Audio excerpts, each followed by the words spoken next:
kasi mga ano, pag kasi mga naka-tracer, parang mga rich kid yung player. Kasi syempre mahal din yung Mahal. tracer BBs, di ba? Babies. Oo. Kumpara mo sa ordinary BBs, mahal yung tracer BBs. Yun.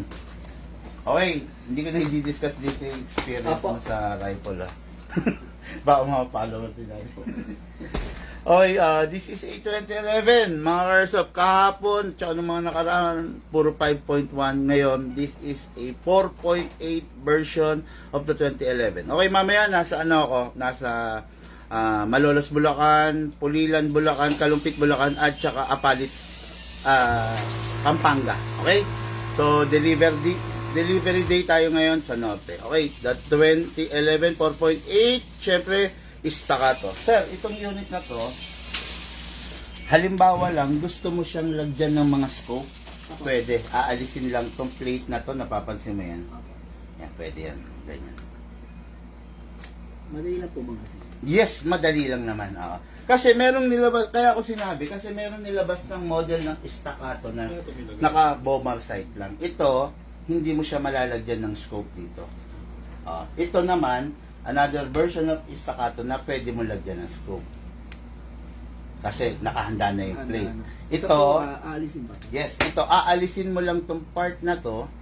Ayan, which is an screw, then snap back. Okay, ganun lang po kasimple. Yes, ganun lang. So, pwede mo na siyang lagyan. Okay? Magkano po yung discount? Mamaya. Sige. Ngayon, itong version na to, sir, this is the compact version. Maliit. May rail na. Ang pinagkaiba lang nila, sa totoo lang, wala siyang magwell. Pwede mo naman lagyan magwell, kaya lang medyo alangan kasi tatama na halos sa kamay. Kasi compact na siya. Tapos, yung unit, naka-ambidextrous. Yung sabi ko nga sa safe, kabilaan, pwede i-access. Hindi, pang right-handed lang pala. Okay? Tapos, itong unit, naka-fixed outer barrel na, naka-fine tuning, naka-trigger job, naka-hammer protection pad, at saka naka-big bore nozzle, as well as the, itong barrel niya is tapering barrel, no? Bull barrel kung tawagin. Malaki, papaliit. Okay na? So, napakaganda nitong unit na to. Syempre, malakas. Yun nga lang, expected mo na. The more na maliit ang unit, the more na medyo mapalag. Kaya kailangan hold it tight. Kailangan matindi hawak mo kasi para makontrol mo yung stability niya. Okay? The more na mahaba, the more na maamo. Yun, ganun naman sa baril, eh. Ito. Silicone oil. Nakalimutan mo yung oil mo dito, no? So, bigyan na lang kita ng oil ngayon. Okay. Number 1, press the valve. Mga airsoft press, pindutin yung valve para open, para yung ilalagay natin na oil papasok. Yes, then. Kita mo, pumasok, sir, diba? Pag hindi mo press yung valve, tutulo lang siya. Okay, then dito rin sa ilalim. Okay, sa unit, kasa, ilock manually, spray sa slide stopper, spray dun sa itim, sa nozzle. Mga airsoft, naka-big bore to, itong unit na to, napakasarap nito. No? Considering napakaliit, pero very powerful, no? Shout out kay Madam Madeline, yung taga Bawang Ilocos. Ay, hindi, Bawang La Union. Bawang La Union. Hindi ko na na-live kagabi, madam. Pinalalamove mula rito hanggang doon. Nasa 4,000 yan. Sige lang, kanyang ganon. Birthday ko naman bukas. Ayun. Big time, eh.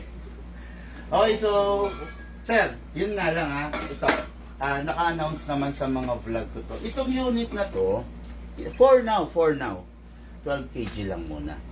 Okay? Pero, itong unit kasi na to, pwede mong gamitan ng number 14. Huwag muna sa ngayon. Bakit? Siguro, a month from now, darating na yung pinagawa ko. Kung tawagin natin to recoil buffer.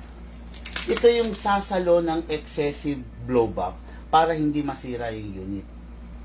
Lahat ng bumili sa akin ng staccato, ipapa-recall ko after a month, papalitan ko to ng libre.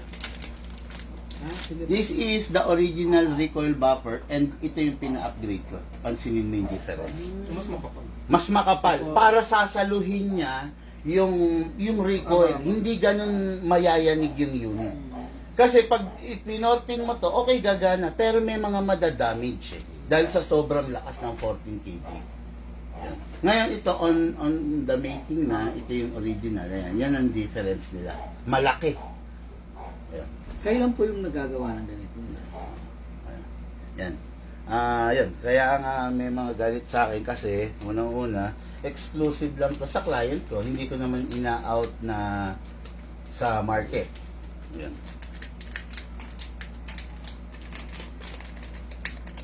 Tapos, ayun. Sa mga barrel, ganun din. Ayun, pakita ko sa iyo. Like, pakita ko na ba sa ito yung mga barrel namin? Yung mga Ayun, yung solid, di ba? Ayan, oh. Ayan ang mo. Base lang sa mga Tingnan mo yung mga out of the box lang. Yun. Maganda to kasi Manghihina na tayo sa mundo. Yes sir, brass type. Alam niyo sir. Oo. Kumbaga may mga kaibigan tayo kasi mga nagtotorno, may mga machine shop, ganun. Kaya pwede. So, ito sir, 12 kg lang for now ha, para wag munang masira. Then eventually lahat kayo i-message ko para palitan natin. Libre lang yon yung recoil buffer. And at the same time, para ma-maintenance na rin. Dito kasi every 3 months, libre PMS yung unit.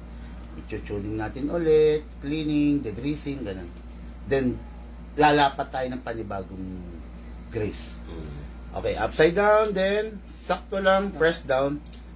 1, 2 seconds lang. Yung 2 seconds natin kasi upgraded to is good for 40 to 50 rounds. Pag hindi upgraded, maglalagay ka 5 seconds. Good for 30 rounds lang yan. Pero ito, upgraded. Tapos, isa pa.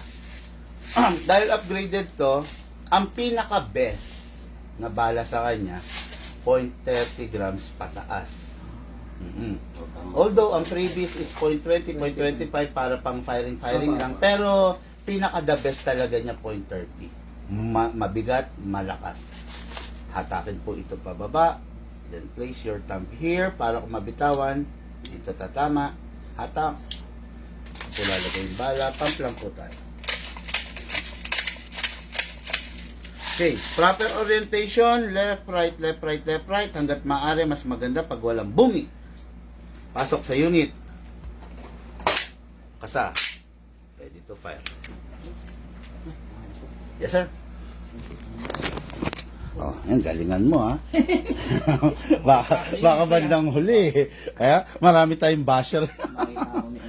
makita ka ni Anne. Si Ann 18, ha? Sino ho si Ann 18? Teka.